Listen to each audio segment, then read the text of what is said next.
Respected voices echo in the quiet halls of gospel history, but none so piercing, so haunting, as the voice of CeCe Winans.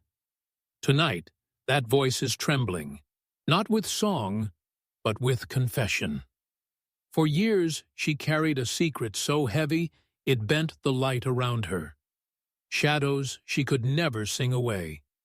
Behind the spotlight, behind the Grammy stages and the standing ovations, there was a story that remained untold. A story of betrayal, heartbreak, and a friendship that was both a sanctuary and a wound. Joni Lamb.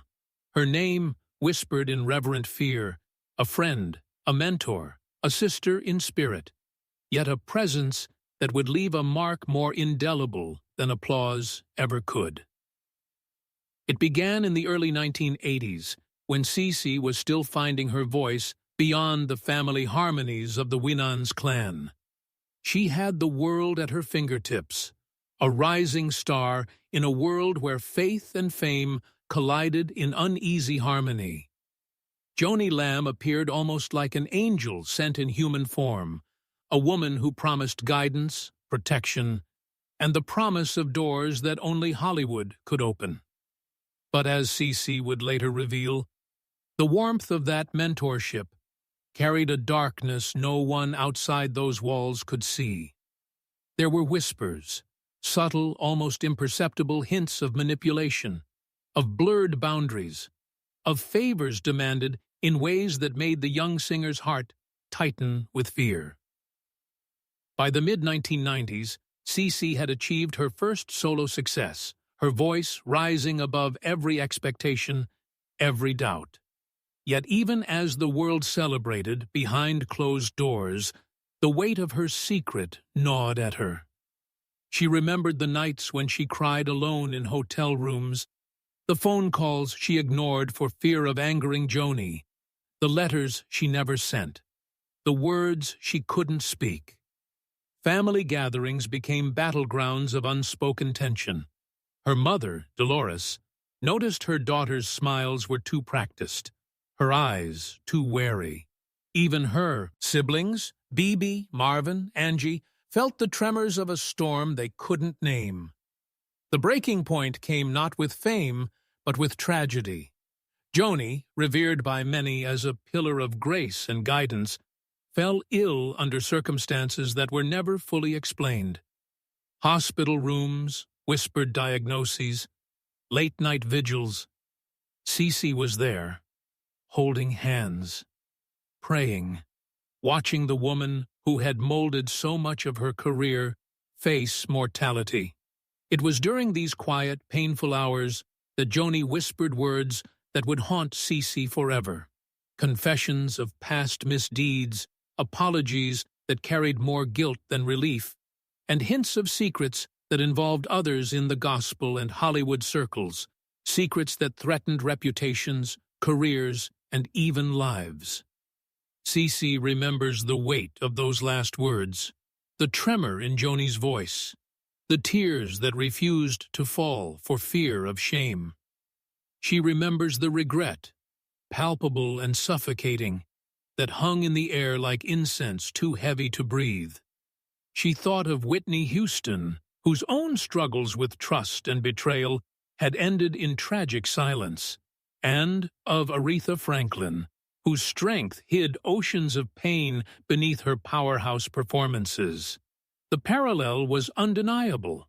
The very world that celebrated their talents often failed to protect them from the human flaws of those closest.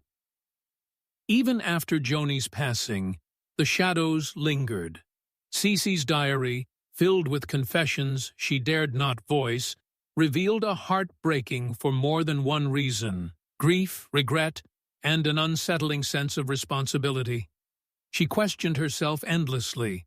Had she missed the signs? Could she have helped Joni in a way no one else could? And most devastating of all, how could she reconcile the love she felt with the betrayal she endured? Each note, each rehearsal, each prayer became a negotiation with her own conscience, a battle between devotion and truth, And so, for decades, she remained silent, her public persona untouched by scandal, her voice untouched by confession. Yet every performance, every tear shed on stage, every high note carried the weight of untold stories. Until now, tonight, CeCe Winans breaks that silence, revealing not only the shadow cast by Joni Lamb, but also the invisible chains of faith, fame, and heartbreak that bind every artist who dares to dream beyond the confines of their own family, their own community, their own safety. The truth, she warns, is not easy. It will hurt. It will shock.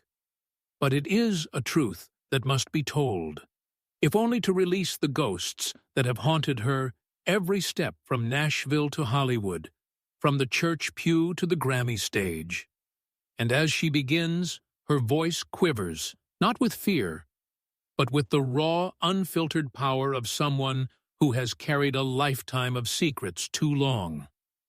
CeCe's revelation begins in a way no one could have anticipated, not with anger, but with trembling vulnerability. She recounts the first time she truly understood Joni's power over her, not the accolades or the industry connections, but the subtle emotional grip. It started with guidance disguised as criticism, advice that seemed like love, and moments where refusal felt like betrayal. CeCe remembers nights in her childhood home, guitar in hand, trying to reconcile the words of a woman she trusted with the gnawing unease that something wasn't right. She speaks of a dinner party in Beverly Hills, a gathering of gospel greats and Hollywood elites, where Joni quietly dictated who would perform, who would be celebrated, and who would be left behind. Her influence like an invisible hand, moving the pieces on a board CeCe had only just learned to navigate. The tension escalated when Joni's own family became collateral damage in the quiet storms she brewed. CeCe recalls conversations overheard in hotel hallways, the subtle hints that Joni's generosity came at a cost, loyalty that was demanded, secrets that were to be kept at all costs. She remembers the text messages, the veiled threats, the confessions hidden in plain sight, and the guilt that crept into her daily prayers. I felt like I was drowning in gratitude and fear at the same time, she whispers, her eyes clouding with the memory. The world saw a rising gospel star, radiant, unstoppable. But in the shadows, she was learning the price of ambition and friendship entwined. There was a moment, she explains, that would forever fracture her innocence. It was during a rehearsal for a major award show, where CeCe had been invited to perform alongside some of the greatest voices in gospel history. Joni, ever present, questioned every note, every movement, every word. Her corrections weren't just artistic, they were personal. CeCe describes the panic, the physical weight of another's expectation pressing on her chest, and the realization that her own self-worth had been quietly dictated by someone else for far too long. She had followed every instruction, smiled through every critique, but the cost was a quiet erasure of her own voice. The story takes a darker turn with the revelation of Joni's health struggles, which had been kept largely secret from the public. CeCe paints the image of hospital rooms filled with whispered confessions and the heavy scent of antiseptic. Joni, frail yet commanding, spoke of mistakes made decades prior, of alliances broken, of power misused. CeCe, in those fragile hours, bore witness not just to illness, but to the emotional and spiritual toll that the pursuit of control had exacted. The woman she had idolized, the woman whose approval had meant everything, was unraveling, revealing the raw human fragility behind the carefully curated facade. Family, she admits, was caught in the crossfire. CeCe recalls phone calls to her siblings, moments when laughter and music had once filled their home, now replaced by whispered worries and urgent prayers. She thinks of her mother's quiet concern, how Dolores had always sensed the tension, how her instincts had been right, even when CeCe had denied the reality.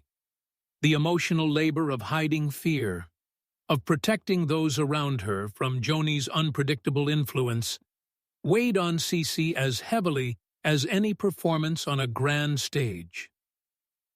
Perhaps most haunting, CeCe recounts the last time she saw Joni alive. There was a quiet hospital room, the hum of machines, the faint smell of flowers sent by well-meaning friends, and the weight of unspoken truths hanging like storm clouds. Joni, in a moment of lucidity, admitted the pain she had caused, not just to CeCe, but to others in the gospel community. She spoke of regret, of choices she could not undo, of relationships fractured beyond repair. CeCe remembers the tears, the sorrow, the paradoxical mix of grief and relief, knowing that the woman who had shaped so much of her life would leave behind a legacy both luminous and dark. And in the aftermath, CeCe wrestled with what it meant to forgive, to remember, and to carry forward. She speaks of nights spent in silent prayer, questioning God, questioning herself, and questioning the very nature of loyalty and love. The voices of other gospel legends, Mary Mary, Yolanda Adams, Shirley Caesar, echoed in her mind, each a reminder of the delicate balance between mentorship, admiration, and personal integrity. And through it all, CeCe realized that some truths are so heavy, so intimate, that revealing them could fracture not only reputations but the very faith in which one had been raised. CeCe's voice falters as she begins to recount the truths that had remained buried for decades. Truths that Hollywood insiders and gospel contemporaries never saw, truths that could shake the very foundations of her career and faith. She speaks of alliances Joni had formed in the shadows, relationships with influential figures whose names would make headlines if ever revealed. There were managers, producers, and even fellow gospel artists who had been quietly ensnared in her web, each one carefully manipulated to maintain an image of perfection, while real lives quietly cracked under pressure. CeCe describes the fear that came with knowing too much, the knowledge that speaking out could destroy friendships and careers. But remaining silent felt like participating in an injustice. Injustice.